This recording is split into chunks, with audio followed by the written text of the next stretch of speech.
Welcome to the business of being healthy, where we are passionate about treating our health as good as we treat our wealth.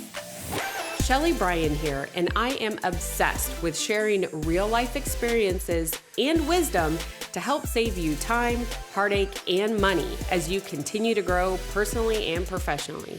Twice a week, we push aside that BS to take massive intentional action. And I promise by tuning in, you will receive the straightforward talk you've been waiting for, filled with actionable steps that will inspire you to achieve the health and wealth you desire while you are building your empire.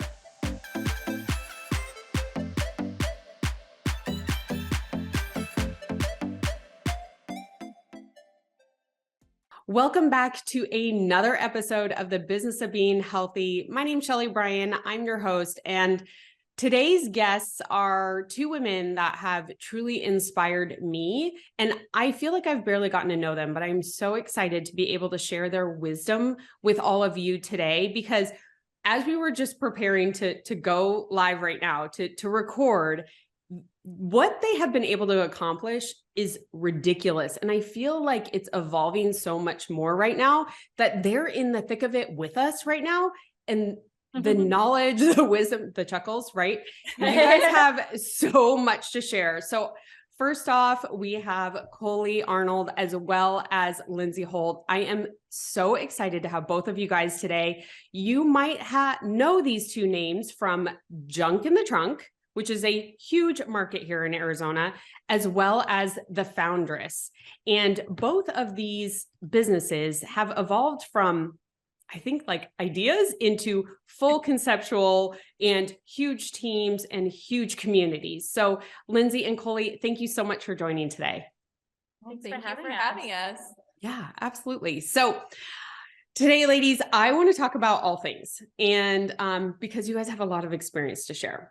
And I remember hearing at a founders meeting, maybe last year, the beginning of last year, where you shared about the junk in the trunk, how it got created. I'd love for you to share maybe two things. And Lindsay, I'll put it to you first, like how you two met. And then Coley, if you would kind of share evolution of junk in the trunk. Sure. Yeah, so Coley and I actually met at a young marrieds class at Scottsdale Bible Church. Coley had just had her first child, and I was pregnant with my first child. And somehow we both ended up on the leadership team of that class. So we became very Someone close trusted us, very which quickly. was not smart. I guess that leadership has always been in us. We just didn't always know it was there. But yeah, that's where we met. We bonded over a love for vintage and antiques. Coley had grown up garage sailing and antiquing with her parents. I had done the same with my mom. My mom had a booth in a antique mall in Washington. So we both had that background and that love for vintage. And we're trying to find a place where, you know, we could share that love together here And get away from our children. Really. Oh yeah, that's the honest truth. Let's be honest. Let's be honest. And I want to jump in here really quick and just let our listeners know. I mean, Lindsay, you have 3 kids. Coley, you have 4 kids. So, yeah. I mean, what they're about to share today is also going alongside creating families. So it's incredible. I love that you guys met at Scottsdale Bible. Side note, I lived right behind there. I grew up there. Oh, how fun. Literally. Like So, that is funny side note. When we went on a trip with our husbands and we were brainstorming this idea of this market, and my husband had a shirt and it said junk in the trunk, which he got at the church, like gift exchange, like as a joke. But it was his favorite shirt. He wore it all the time. So we were like, it's a perfect name for like a market. It said junk in the trunk, and it was the picture of a car, the back of a car with the trunk open, and she was like leaning over it. So it was very hilarious for like class at church because it was a gift exchange there. But yes, but he loved it. He wore it all the time. He loved it. He's like, you need a name at junk in the trunk. And we were trying to have our first market at Scottsdale Bible. And we were like, oh, we could never name it junk in the trunk. Like, that's so inappropriate. And fast forward later, like we ended up obviously naming it that. And years later, Scottsdale Bible asked us to come do markets with them. So full circle, it worked out, but it was just a funny like origin story of the name. Those are always the best. I mean, Right. that is truly, there are so many names out there of businesses and different ideas that come from that.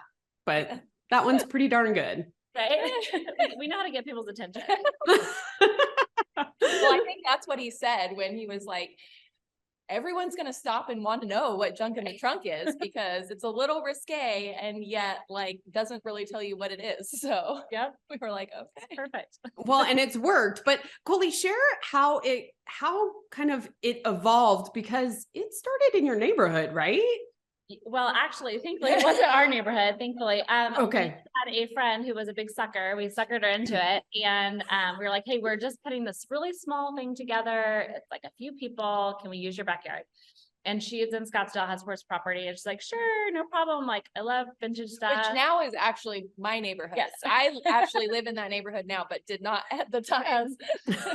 So we had this idea. We kind of threw it together, and it was a bunch of people we met either through church or Lindsay had connections through Etsy for their like local community that she had built up. She was making barwood signs. I was painting furniture, Craigslist and we found selling on Craigslist. Yeah. Craigslist people. And we promised her, we're like, it's going to be small, little kind of a garage sale. It's kind of what we like sold it to her as. And one of our vendors had a connection with the newspaper back when people read the newspaper. And they put an ad in the newspaper. Fast forward that day, That we had like ages, like we've I been know, around too long. makes us old, right? And we had about 20 vendors that were friends of ours selling their items in the backyard, and we had 600 people show up. The cops came because there was miles of cars down the road, and they're like, "What are you doing?" And we're like, "I don't know. We were having a little sale." I don't know. These people just showed up. Right? We didn't know that it was going to be this big. And so they were cool and kind and kind of let us go, but they're like, don't ever do this again. And my brother, we hired to like just stand there at the like front just to make sure like if people needed help with their stuff in the car, but he ended up being security. We had a central checkout. I was pregnant. I know you were pregnant. I was pregnant. You were pregnant. I was due in like a month. Yes. You were running around like hustling, trying to get the people checked out. I'm dancing for people in line, like trying to distract them so they don't leave because the line was so long to check out. I mean, it was everything that could have gone wrong went wrong. However, at the end of the day, we sold $15,000 worth of stuff in 4 hours. And everyone was like, when's the next Right. one? Where can I Like, come find you again? knocking on our doors. We had listed our phone numbers on our Facebook page, which was really stupid. Don't ever do that. And so people were calling and texting like, when's the next one? Where is it? We were like, I don't know. So we immediately our husbands were like, hey, you just started a business, which was not the plan. It was supposed to be like a fun thing for us to do on the side. And then we kind of with wide eyes, like walked into going, okay, we just started a business. What does that mean? What does that look like? Neither of us graduated college. We don't have business degrees. So we had no idea what we were doing.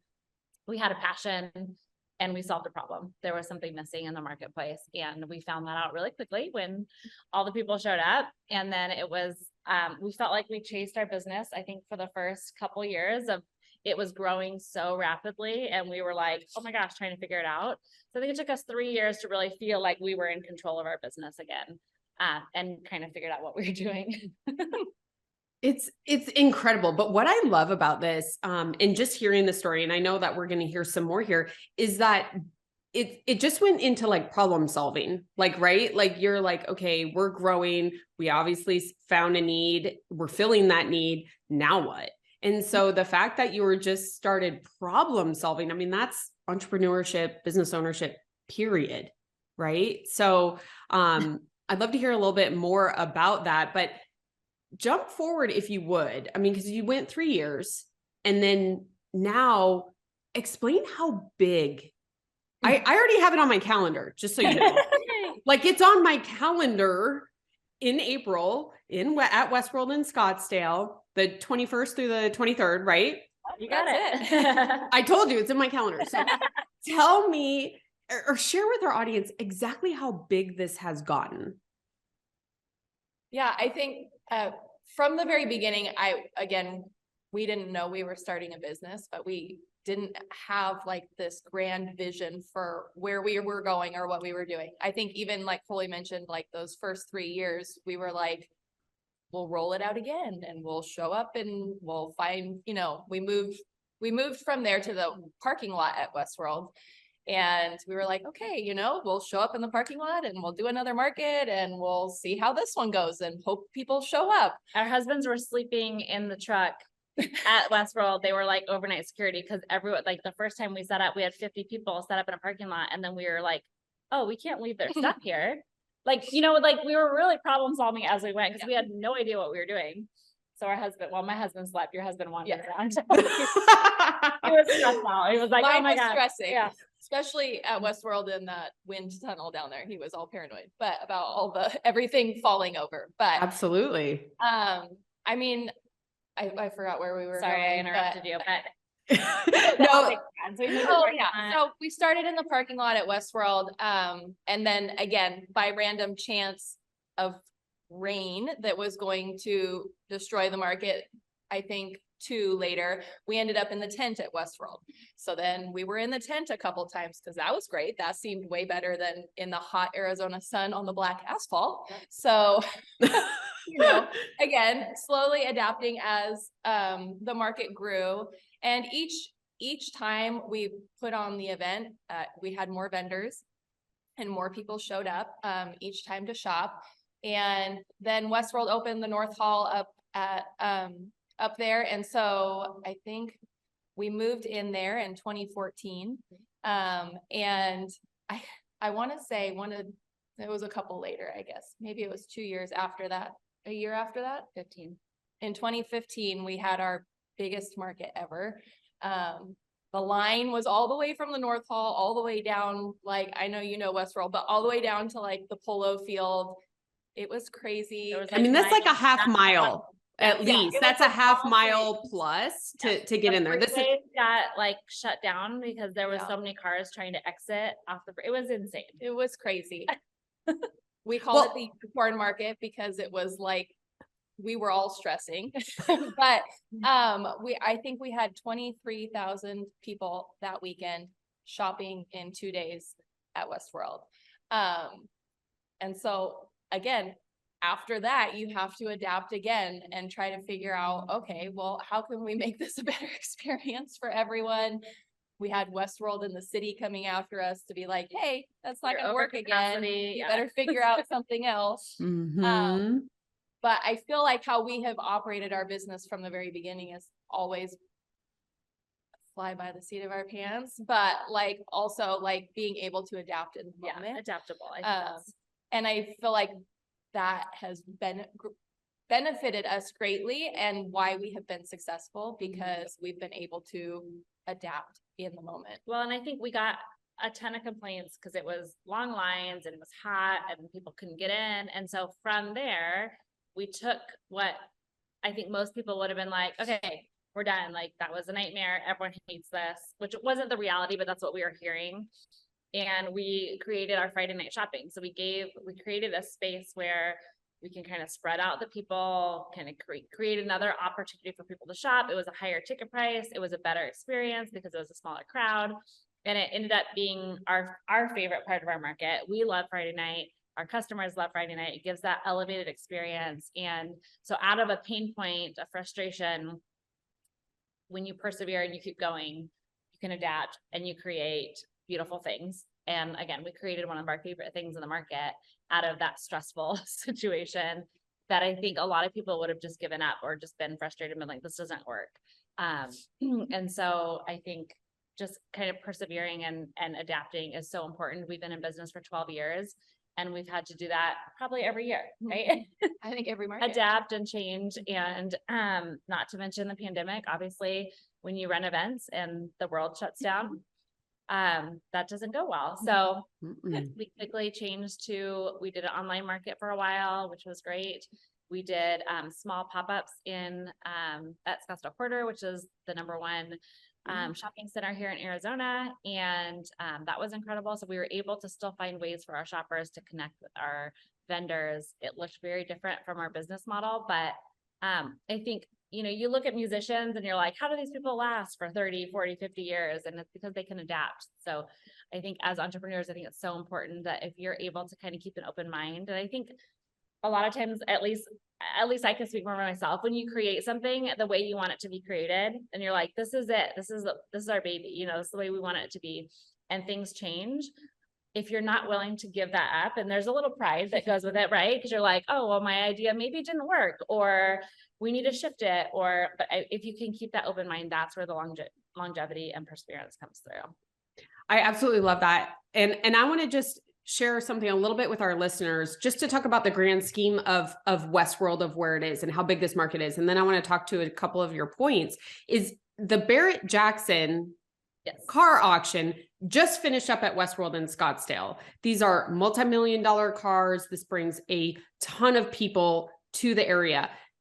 Junk in the Trunk is on the same level, like this amount of quantity of people coming to an event. So the fact that you are playing in the same field as events like that is ridiculous, right? And so I absolutely just want to congratulate you on what you've been able to create. And I encourage everybody to come that's tuning in. We have listeners across the country, but if you're in Arizona, it's a great time to come.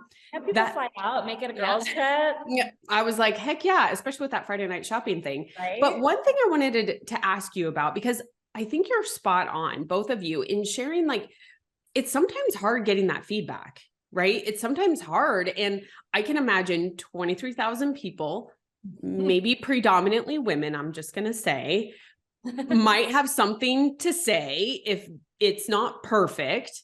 Not that I would know anything about this, but I'm just saying, how did you take that? Because you got, it's like each year you're evolving on the spot, but then for the next year.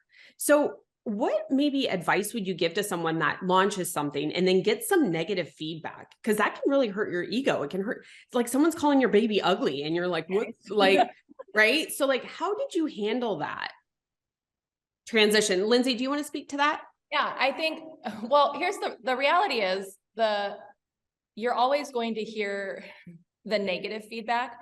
Very rarely are the people who had a great experience, they're not the ones that are going to leave you a Yelp review or going to send you an email. Like, the ones you hear from are always going to be the negative ones. Mm-hmm.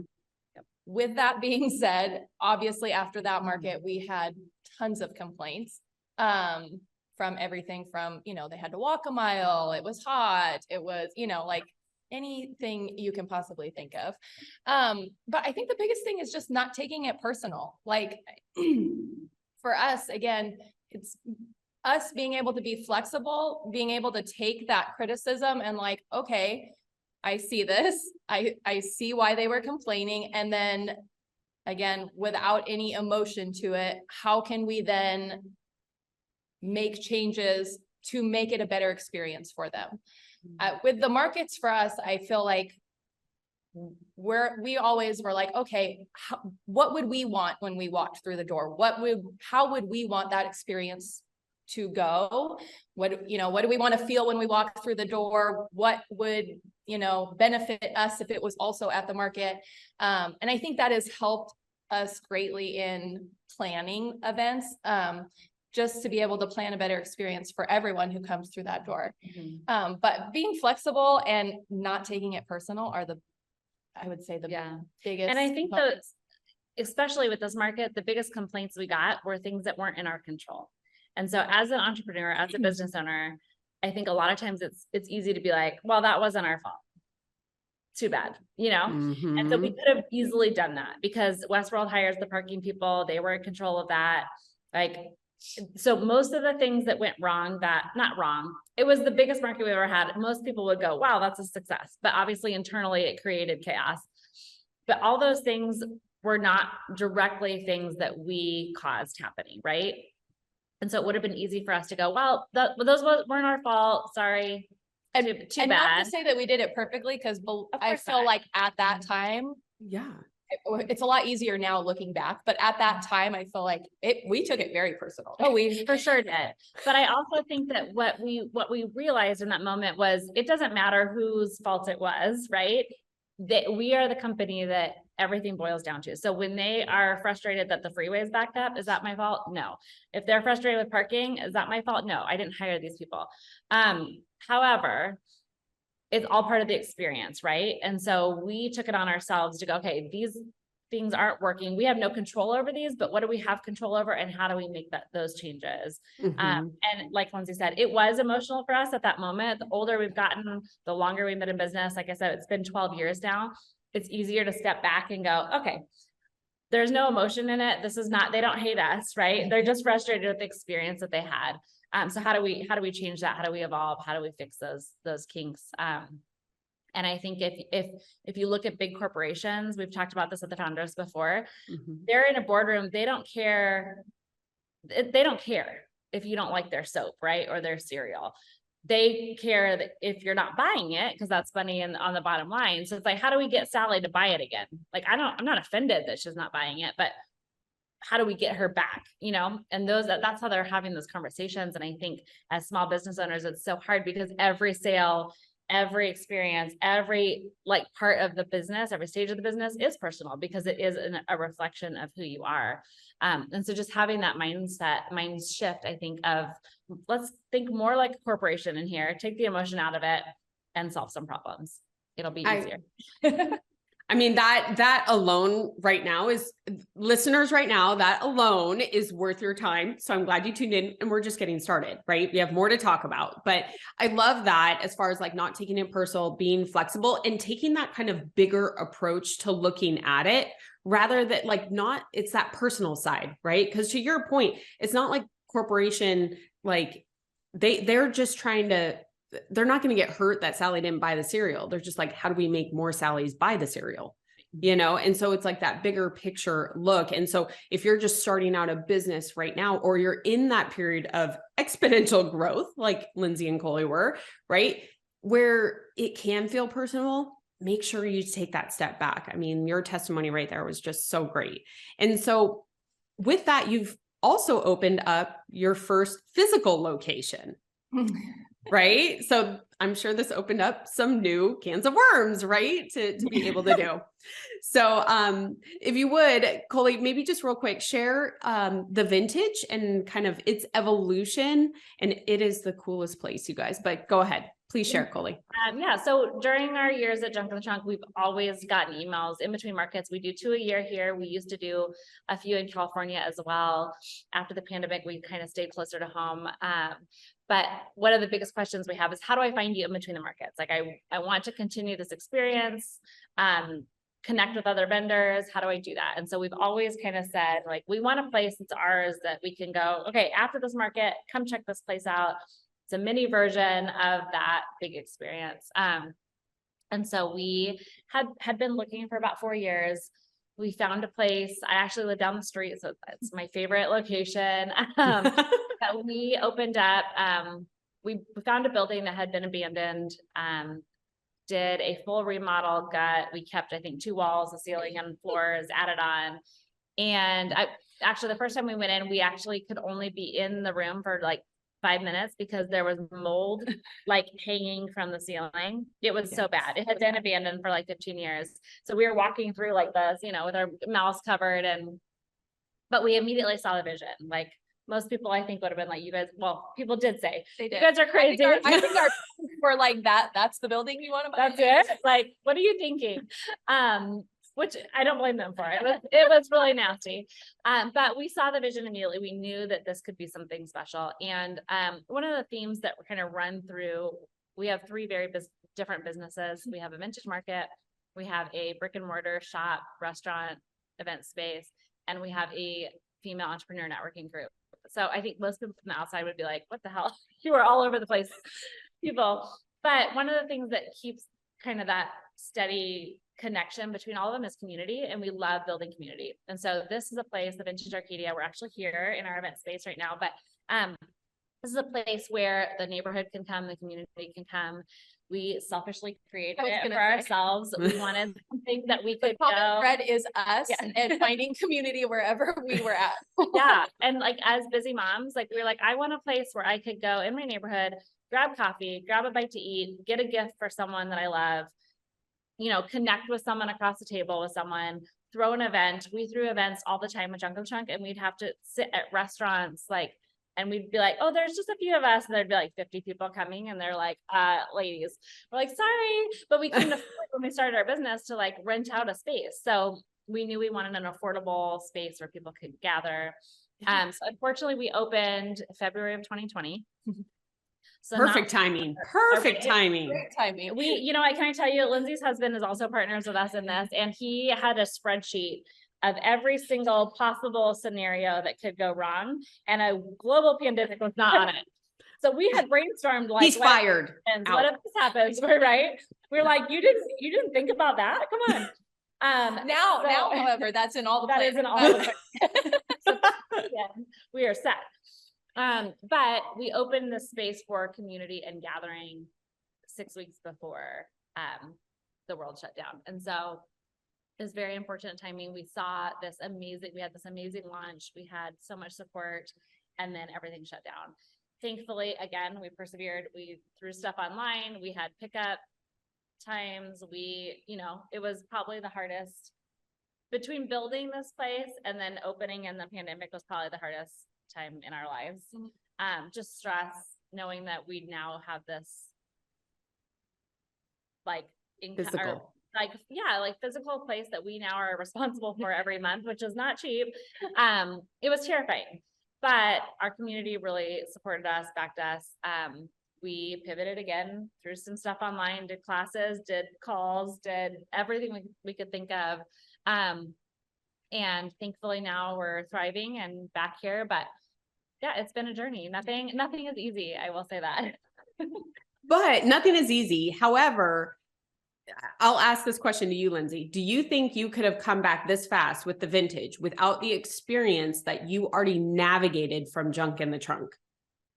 No, definitely not. I mean, again, just even the scenario we were talking about earlier with the markets. I mean, again, I think the biggest thing we've learned through everything is there is a way to keep going. You have to just be able to pivot and try something new. I mean, I think for us, the biggest thing we've continue to learn is just because there's like a roadblock there doesn't mean it's the end of the road. Like there's definitely another way around it. So you just have to get creative and figure out another way forward. And I think that's what we've done with all of our businesses, but also not being afraid of failure. I feel like we've also thrown out several other businesses along the way because again, we're creative people and that's how we operate. Yep. In 2021, we started a business and closed it the same year, and it was the most freeing thing we've ever done. But all that knowledge. Right. Yeah. I mean, again, we learned so much through the process. Yep. And I wouldn't change any of that because we wouldn't know what we know now if we didn't go through it. So, but also just not being afraid to say, no, hey, this isn't working. Like, this is taking away time from other things. Like, so it's okay to say no to that and to move forward with the other things. I love that. I just recorded another episode with Felicia Romero. She's here in Arizona too. And we were talking about pivoting. And so I'm going to actually do a whole separate episode on that one because it's a common theme that just keeps showing up. And I'm in a season of pivot too. So I'm like, I did something on the story and like all these people are like, yep, in a season of pivot. I'm like, all right, here we are, 2023, let's do it.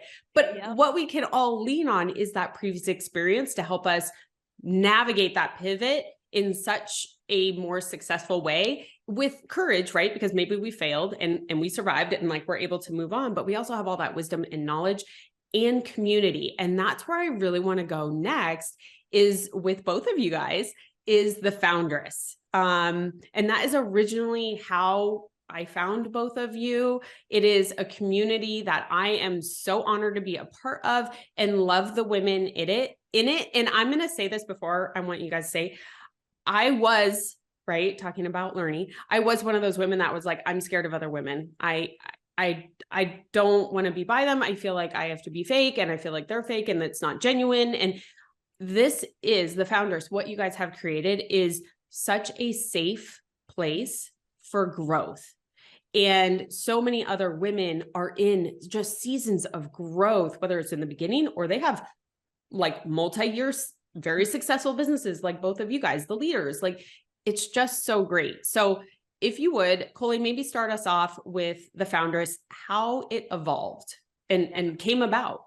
Yeah, absolutely. So the whole time when we had started Junk in the Trunk, we kept saying, gosh, I wish there was someone, like a group of women that we could talk to that's been through this. Cause like I said, neither of us had business degrees. We had no idea what we were doing.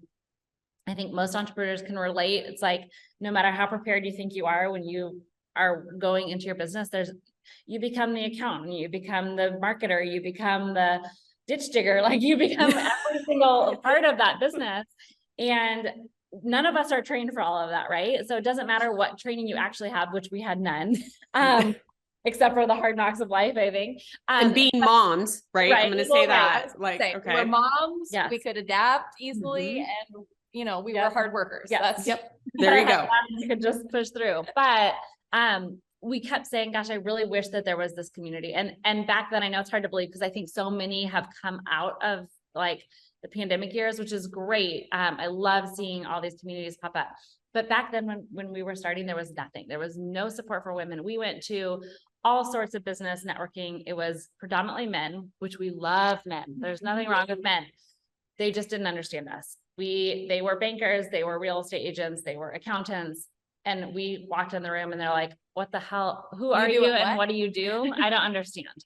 No, they would say like, oh, you're selling tube socks in a parking lot, like a flea market. Like, no, this is not a flea market, but no one knew what we were doing. Yeah, I had no idea. And so there was just this like longing for community of other females that are either walking through the same thing we are at the same time so we can commiserate, right? Or had been 3 steps ahead of us to go, hey, I tried that, this didn't work, this did work, try this, you got this. Just encourage, and someone like who's got your back. We thankfully had some women in our lives who kind of throughout the process kind of said that individually, but there was not a community for sure. And so we said, I wish for 7 years. And finally it was like, okay, we either got to do this or we got to stop saying I wish, because we're done hearing about it. So about 4 years ago now, we started the Foundress. Again, had no idea what we were doing. We just created a community that we wished we had. And it was a hole in the market, but honestly, we were completely selfish with it and created what we needed and we wanted. We didn't really do market research. We didn't really think about anyone else except for how do we give other people the support that we wished we had, while also getting the support for us in this next stage. And that's what I love about the Foundress. There's not a requirement for how many years you've been in business. There's not an income requirement.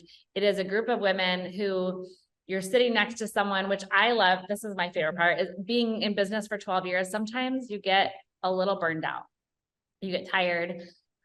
You've been spinning the wheels for a long time. Thankfully, we've spun the wheels with 5 different businesses, so it's kept it exciting. But when you're in this business for a long time, it can get tired. And so my favorite part is watching women or sitting next to them at the table who are just starting their business, and they're so excited and they're so passionate and they're hungry. And we leave being like, oh yes, that's why we did this, to start, like, that's why we started this. And so it kind of gives you that like excitement back. And then for women who are just starting out, it's this place where there's women who have been there, who've done it, who've gone through the journey and can sit next to them and go, hey, you've got this. Try this, try this, try this path. This is what worked for me. How's it going? Really checking in. And so it's this community that I can't describe.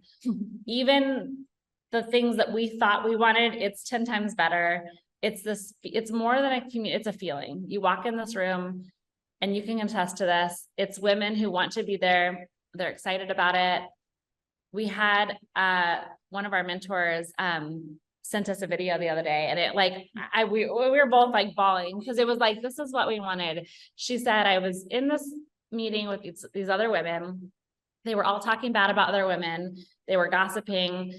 And she said, I felt so gross and out of place. And she goes, and it clicked. It was like, I am aware of this, and I understand that I don't belong in this because I have this community of women who have my back. And are supportive. And so when you have that, you realize how toxic the other kind of community is. Mhm. And so she was like, I was just so thankful for Foundress because it's something that's so unique, so different.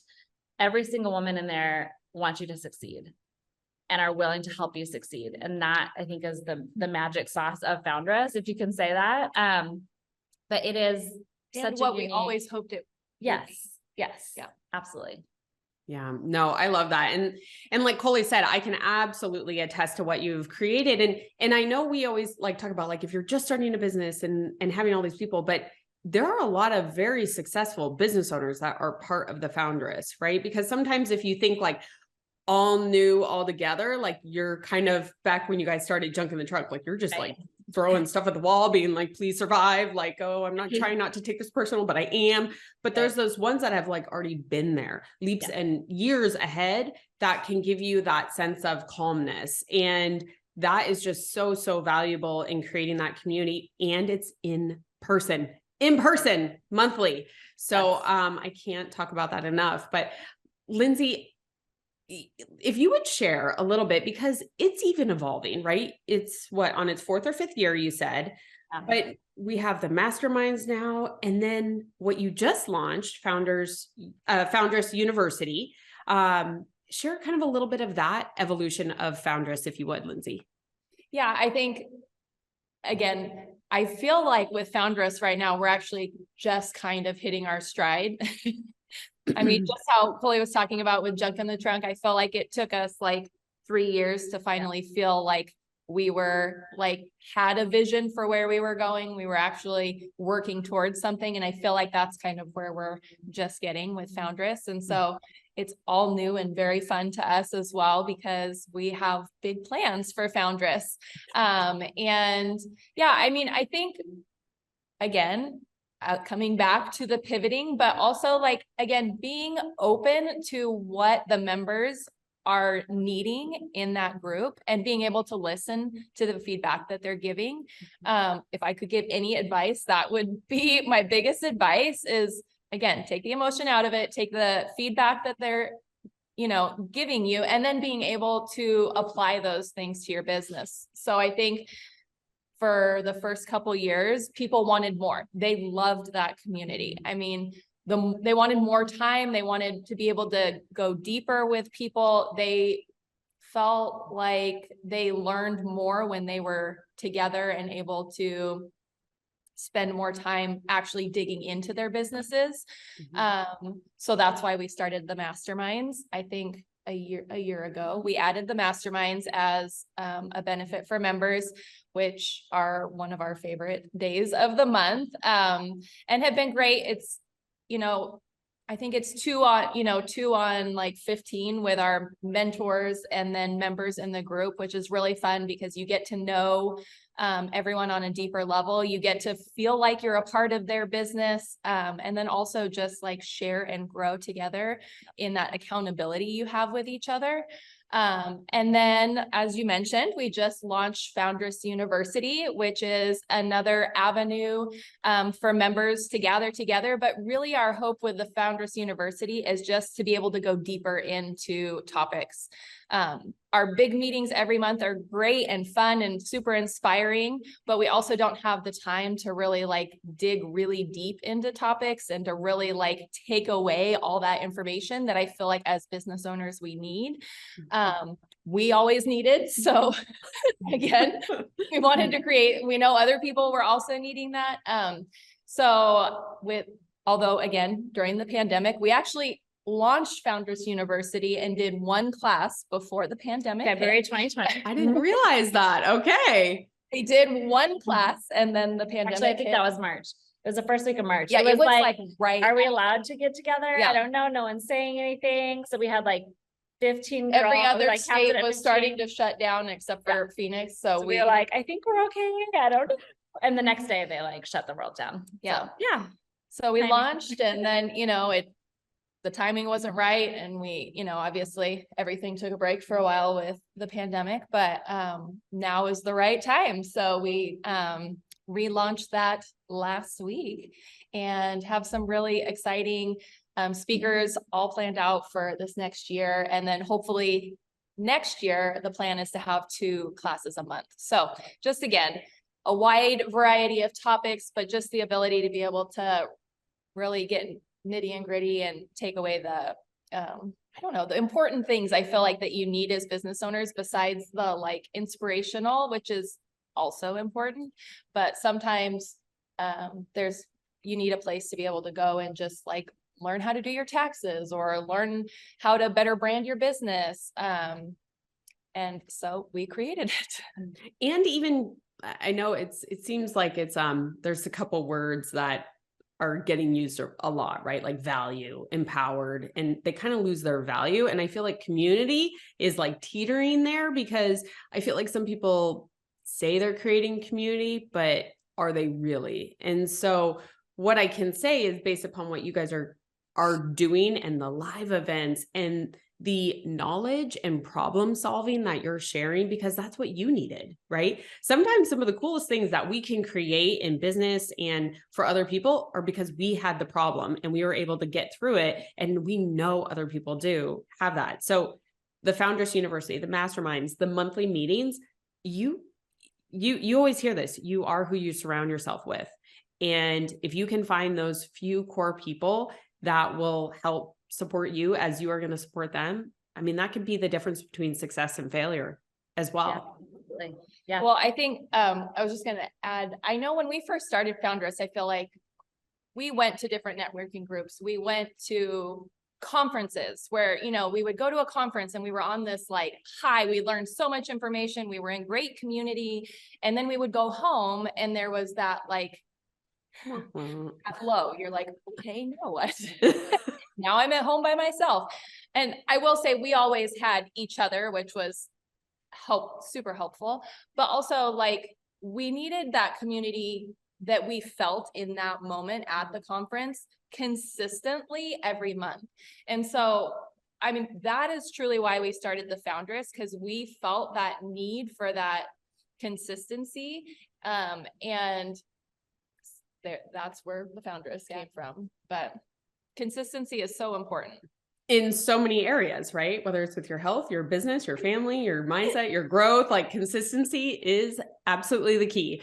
So that's one thing I kind of want to talk to, because you two are very unique in the sense that this is a thriving partnership. Okay. I say that because there was always something that I was told by my father growing up. Partnerships are made in hell. Literally, that's what I grew up learning. Okay. And I was very rebellious. So I was like, I don't believe you. Right. But I have navigated that, and it's kind of true sometimes. And so what I think you can really leave our listeners, I mean, obviously there's been so much value to this point, but you guys do have such a cool partnership. And I know it's grown, Lindsay, with your husband being part of the team too. Coley, you're like, can't work with my husband. Like, I love it. But I would love if you could share just how you have been able to work as a partnership, and maybe some tips or some takeaways, some great learnings. And Coley, would you start us off with just partnerships? Yeah, absolutely. I think the biggest thing over everything is that you have to always think that the best of the other person. So you can't sit there and go, well, I wonder if she's working as hard as me. I wonder if, like if you start going down that cycle, and that's with marriage, that's with partnership, that's with friendships, like you always have to think the best of the other person. And I think for the most part, we've done really well. It has not gone perfectly. We've had our issues, actually, like Lindsay's husband and I, there was a time where which is funny because I feel like for the most part, we actually agree on more things than even Lindsay and I, or Lindsay and Kevin in business, which is funny. But then I think we're more similar. So we butted heads for a while. So I think just always having that mindset of like, I know that they're doing their best. The second I said A, so B, A, 1, 2, 3. So B would be also giving space to air things out. So after Kevin and I kind of had our scuff and we were frustrated with each other, we set time on the calendar. So every Monday from 9 to 10 was open. So it was like, we all sat down and it was like, okay, tell me your frustrations. And honestly, after the first 3, we really didn't have any, because usually what happens is one thing festers and festers and festers, and that's all you think about. And really, once you say it out loud and the other person goes, oh gosh, I'm so sorry, I didn't realize I did that. And then it's over. And again, most of the time it festered. It's more that it just, you felt that way and it festered, as opposed to like, again, most of the time, if you're thinking the best of them, that was not their intention behind what they said or what they did. But you took it that way. And so we would set aside this time, and there was no agenda except for literally to be like, okay, hey, I didn't like how you did that this week, or I felt this way when you said that, which again, we literally said that at the beginning in that time. Like, what was that therapy I felt 101? this way when you texted me and just said K. But again, it's like in that instance, which we'll use it because it's simple and it wasn't a huge deal, but it was like, we realized like, so one of us was offended. I don't even remember who it was, but it was like, when you just say K, when we're trying to text and solve problems, that's frustrating. And it's like, I'm so sorry. I was in the middle of wiping my child's butt and I needed to respond to you. You know, it was like, I wasn't, because I was disrespecting you. It was like, I'm busy. So again, just having those open conversations, and then you're like, great, no problem. I was going to say open communication, I feel like, and learning how to communicate with each other has been huge for us, because again, you can take, especially through text and email these days, which I feel like is the majority of how like we communicate with each other. It's really easy to take something that you're reading in a totally different tone than they intended it to be. And so then you immediately, again, have these emotions towards however that made you feel, which was probably totally not how they intended it. So being able to have that open communication and not be afraid to be like, hey, that made me feel this way, was super groundbreaking, I feel like, for us. And just opening up that time, like where where you didn't take offense to whatever the other person said. It was like you heard them with an open mind, and just setting aside that time. Yeah. And I think the most powerful phrase I ever was taught by my mentor, I still don't use it very well, but it's a goal of mine, is what did you mean by that? And I think a lot of times in that moment, in the text or in the, it is business. So you do get passionate, and that's why we're successful at business, because we're passionate, but it also does cause friction sometimes. And so when someone says something, you're like, hey, what did you mean by that? Or you can say it however you need to, but it kind of gives the other person a pause and go, oh, I'm sorry. I realized I was just passionate or frustrated with myself. A lot of times the frustration comes from our own insecurities. And so I feel like if you can build your own confidence and be confident in your value and your work ethic, a lot of times those questions don't even come up. So I was going to share the little tool that, and this is really silly, but the tool that we used to use all the time to help with that was we had a scale. And again, all 3 of us, including my husband, are super passionate people. So that's where we felt like we were always butting heads, was because even if we didn't care about something, we were passionate about like making sure our opinion was heard. And so we started having this scale where like a 10 is like, I am super passionate and I care, and this is how I want it, to a 0 being like, I actually really don't care about, you make the decision. So every time we would make a big decision, and as silly as it was, we would all be like, okay, well, what number are you? What are you on the scale? Is this like a make or break thing for you? Or do you actually really not care? You just wanted to we found that we always just wanted to actually our opinion to be heard. Yeah.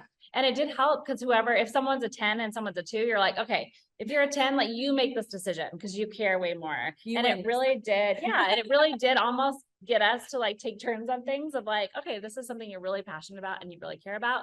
This is something that you should take it. And honestly, it was like about a t-shirt design. Like usually it wasn't like this groundbreaking thing, but it was like, we found ourselves getting like arguing over things that were like, wait, hold on. Do I actually even care about this? Or do I just want to be right in this scenario, And I think the third biggest thing that, I just lost my train of thought. It was really good. Hold on. The third biggest thing that we always talk about, it'll come to me. We talked about communicating, thinking people are right. Oh, finding each other's skills. So knowing, gosh, I'm really good at this, so I'm going to take this portion of the business. And Lindsay's really great at this other part of the business, so she's going to take this. Instead of trying to figure out going, if I try to do things that she does, I would get frustrated myself. She would get frustrated at me because it's not my natural talent. Obviously in business, we all do things we don't want to do. There's not like this perfect scenario, but we're getting better at hiring out. First of all, things that we all hate to do. We hire those are our first hire. And then knowing our strengths and our weaknesses and helping each other fill those gaps. So there's things that Lindsay is really, really good at that I suck at, and that's okay. And then there's things I'm really, really good at that she sucks at, and that's okay. So just knowing those and being okay with admitting like, hey, this is not my best quality. So you can fill that gap because this is one of your best qualities, and then finding those things. And again, if there's something that you all suck at or you all hate doing, that's your first hire.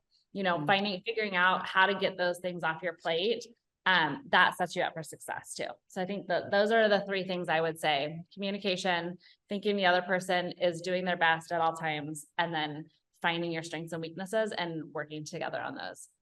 I love that. I love that. Thanks so much for sharing that, especially in such an organized fashion, Coley. So thank you. And 4. We got it. I'm like A1, two. Right? I know. It was so great. But like I'm following math. And I know our listeners are too, right? Like I know we're all following it. We're with you. Totally. Lindsay, do you have anything that you wanted to add to that? I know you jumped in the middle, but just with partnerships and, key strategies to be able to navigate them. Yeah. Again, as I mentioned earlier, I think just communication is just so important. We joke, but like we are literally communicating with each other all day long, through text or, through email, and, just being open to having that conversation, and keeping each other on the same page. That's the only way we are able to function in any of our businesses. But also, we have 3 businesses like we've talked about. And so we are all in all of our businesses. So the only way for everything to function smoothly is for us to be able to communicate all the things that are happening. So, and I think trusting the other person too. It's like, if you're given that role to someone else, if I'm taking a certain role and she's taking a certain role, like trusting that that's getting done, and then having checkpoints. So like we meet twice a week in person, face to face, and we go, okay, what's going on with that? What's going on with that? How's that going? And then it's like, what do you need help with? That's something we used to always ask. We haven't as much now, but like when you're in the mode of it, you're just doing it. But I think being like, hey, do you need help with anything on your list? How can I help you? Yeah. And most of the time it's like, no, I got it. It's like, okay, great. And you're just kind of keeping each other on track that way is always really helpful. I don't know about our listeners, but I definitely picked up a lot from that. But what was funny is hearing this is, Chris and I are getting ready to celebrate 18 years of marriage this year, right? And we've been together now 22. Thank you. But it's almost like a little bit of marriage, right? Totally. And and it's like setting expectations, communication. And I think this is like just a common human quality is we want to be heard. We want to be valued, right? Whether you act on what we share is not necessarily the point. Maybe sometimes it is when it's a 10, right? But it's the fact that you're willing to hear. And that's what I think you guys have not only created in your business, but it's trickling down to everything that you're doing. I think our listeners can see the consistency, right? From Junk in the Trunk, being able to listen to your customers, and whether it's a vendor or just a customer, being able to implement then, like you showed the value of listening to them. That creates a great partnership with customers and continued vendors, right? Then the vintage, being able to pivot during COVID and creating this space now that you guys are like, it's the coolest space, and being able to listen to customers and what they wanted. And it really created out of, they wanted somewhere to go in the middle between all the junk in the trunks. So important there. And Foundress, like listening to each other and valuing opinions. So I absolutely love that. Go ahead. I have one more thing to say on partnership. I think sometimes kind of more about like when you're focusing on something or always think the best of the other person. Like, have you ever thought about like a yellow car and then all you see are yellow cars? Mhm. You know, when you're Mhm. driving down the road, you're like, I've never noticed yellow cars before, but now all I can see is yellow cars. And I think it's such a mind trick. Cause like, if you're focusing on the positive, all you're going to see is positives. And I think that's in marriage and partnerships and friendships. Again, it's all relationships.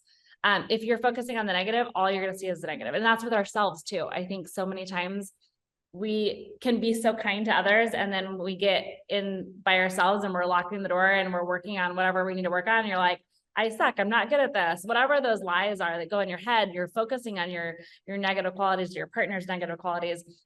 That's all you're going to see. So like that mindset shift is so important in partnerships, but also when you're working for yourself and a solopreneur, like you have to have that positive mindset for yourself, for your partner, for your husband, for your wife, whoever. That is going to set you up for success too. And I just want to drive that point home because I feel like we are the meanest to ourselves, right? And in entrepreneurship, it's hard. You're going to battle every single day in different aspects of your business. But if you can focus on the positives, like that is where you move forward in your success wise. I really believe that. Like, cheers. Absolutely. I'm like, yes, I could completely agree. And the mindset is a big thing, whether it is in any area, like you said, me with like talking a lot about health and then tying it to business, right? It's the same thing. And that all goes from your conscious mind into your subconscious mind, because when those doors are shut, if we are telling ourselves all that negativity, that is what we're going to find. Right. Yeah. So I absolutely love that. Now, Lindsay, Coley, thank you so much for your time and literally so much wisdom. So I hope everyone has stayed through to the end. You're going to go back and listen to this one, especially the partnership at the end, but just the entrepreneurship journey. I absolutely love that. How can everybody find you guys? What is the best way to get in touch with you? I will link everything in the show notes, but what's the best way for everyone to get in touch with you both? So our social media follower or tags are just Junk in the Trunk Vintage Market. Don't leave the Vintage Market off because you will find some interesting things. It's Junk in the Trunk. Foundress is the found.res, R-E-S-S. And the vintage is the vintagearcadia.com. Or the Vintage Arcadia, .com for social. And yeah, you can just reach out to us on social. If you have any questions on any of our businesses, you can DM us. We check our DMs, because we do everything. So our business. And we'd love for any of you to be a guest with us at the Foundress. Yes. If you'd love to come check out a meeting or to see what the community is all about, we would love to have you. Yes, absolutely. So you can come and try your first meeting for free with us. So again, shoot us a DM if you want to join us, or Sheley can bring you also. Yep. And we would love to have you come check out this community. It's incredible. It's absolutely incredible. And, again, thank you so much for your time and just your continued being you, right? Like the things that you guys are doing are truly changing lives. And I feel so fortunate to have you today. So thank you again. And just so everybody knows, we are dropping these episodes twice a week here on the Business of Being Healthy show. So you get a solo show from me once a week and then expert guests like we had with Coley and Lindsay today. And I cannot wait to see you on the next show, and good day.